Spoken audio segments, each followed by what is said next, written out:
Welcome back to the channel. Today we've got another 2024 530i. This was a customer ordered car and they had a change of circumstances and backed out. So this is the G60 platform, so brand new 5 Series. It is an Oxide Grey metallic, which has appeared on other vehicles. From what I remember, it was on the 3 Series for a little time, the G20, as well as the M3 for I think just one model year. It's also on the iX, and I think the 7 Series too, but I may be mistaken about that one. So obviously brand new platform for the gas-powered 5 Series, which looks basically the same as the electric i5. So we have our headlights up here. I'm not sold on the design of these daytime running lights. I think the X5 and X6 DRLs look a lot better than on the 5 Series. And this one's got the premium package, so it does have the full LED headlights, as well as the corner light. You see it there, and the little corner right there. And there's some blue elements in there. They are not laser lights now. They are LEDs. The grille is sort of like a faux grille with some little bits of real grille. There are some active kidney grills in here as well. But right now it's closed off. You can see the bottom portion right here. It's hard to tell. This can be opened, but the top portion here is not. You got the sensor right here in the middle. But from what I can tell, you can't add anything to the car like Driving Assistance Plus. You wouldn't be able to you wouldn't even be able to add Driving Assistance Pro as well. So Plus is not available. But you can see we do have the parking assistance, but that comes with either the premium or executive package. And it's offset, which is unusual for BMW. But it comes with Parking Assistance Plus, but you can add Parking Assistance Professional to the car, which I think should have been on the car from the start, given it is a premium vehicle over, say, like a 3 Series. Now I've yet to see an M Sport version of the gas-powered 5 Series, but hopefully that's coming soon. Let's move over to the side. So we have the Style 933 wheels. And they look very similar to the Alpina wheels on the Z8, just one fewer spoke on each segment. So basically 15 spoke wheel versus a 20 spoke Alpina wheel. Got those somewhat tiny calipers, so I think the wheel design looks pretty good, but maybe a little bit bigger might have been a even better looking wheel, but still I think a pretty good design. I'll take a step back and take in the 5 Series from the side profile. I do want to point out there is some design cues down here on the rocker panel, which I hadn't noticed before, but some geometric shapes down here on the rocker panel. Sometimes very hard to see. Let's make our way to the back, and we'll pause here to remind everyone it's a 5 Series. So very slim tail lights and no visible exhaust. I imagine that's going to change with a 540i when ours is coming in maybe another month or two. But 530i badging in chrome. But you notice the 5 has a bigger font size than the 30i behind it. So that's sort of like the new look for BMW probably going forward. There's that 3/4 view of Oxide Grey. It's a little bit of sun hitting it. So it's a gray, but it's got some hints of gold or bronze in it.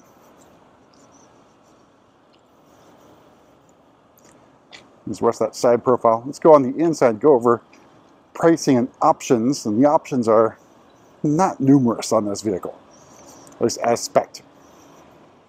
So opening up, we have the smoke white Vaganza, which is, I don't know if it works great with Oxide Grey, but a pretty good color. I think darker colors will obviously work a lot better, contrasting with the smoke white. Seats are manually powered, so the head restraint here is manually powered.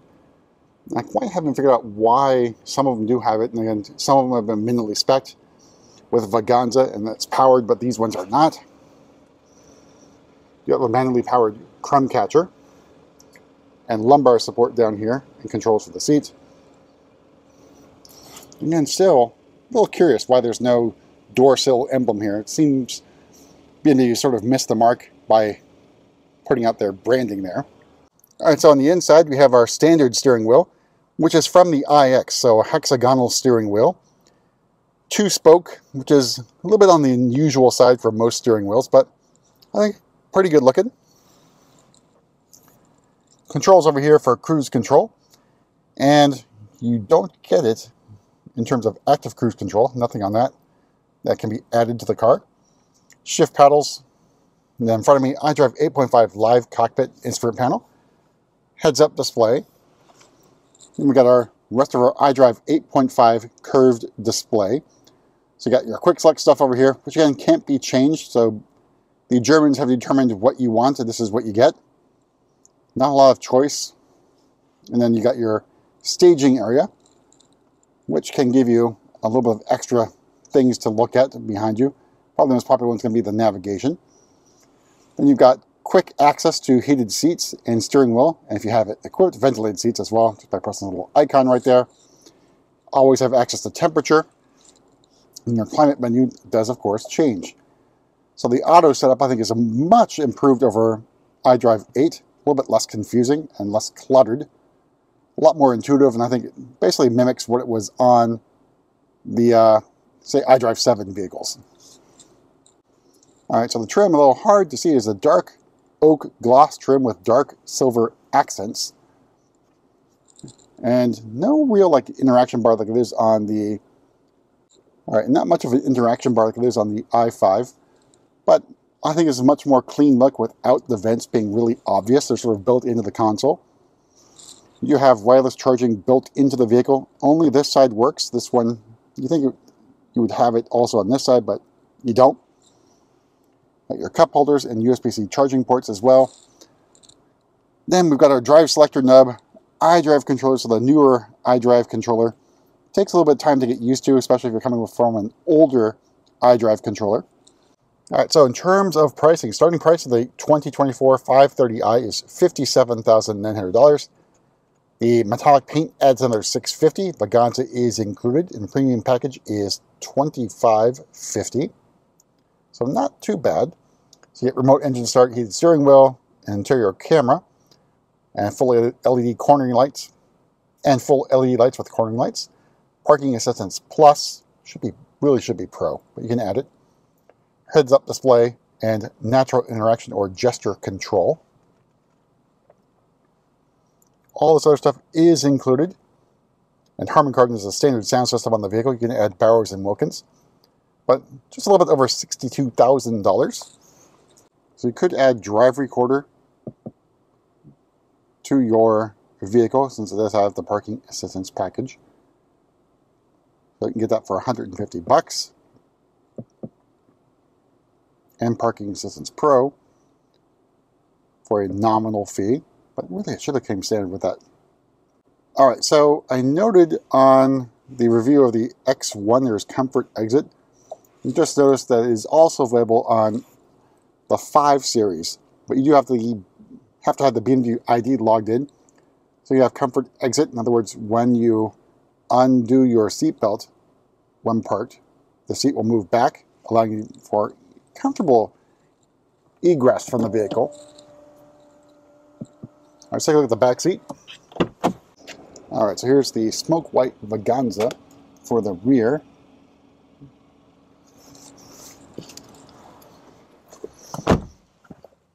So here's the view from the back seat. Nice and elegant cockpit, so reminiscent of the 7 Series. Moonroof shade is open. You can also opt, with the executive package of course, getting the Sky Lounge. It's also a separate option.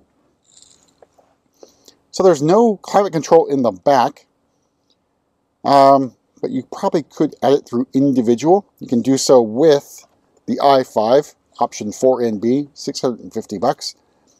USB-C ports down here at the bottom, and also on the back of each seat of the front. Of course, also USB-C charging ports on the back of each seat.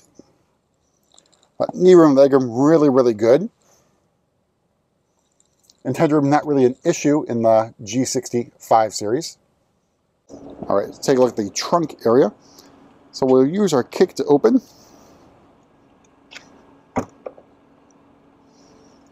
So one of the drawbacks of the G60 gas-powered ones is you lose a lot of space back here simply because you now have a spare tire again.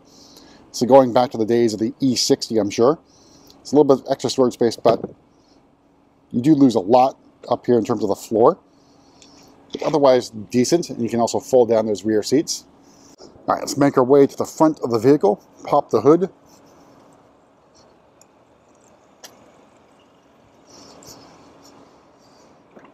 So underneath the hood is the B48 inline-4 2-liter turbo engine. So it's got 255 horsepower, 295 torques. So basically the same as the 330 and 430 and 230. Same engine, same output. But I think plenty to get you through most daily activities. But that's it for a quick tour around another 530i, and we'll see you at the next video.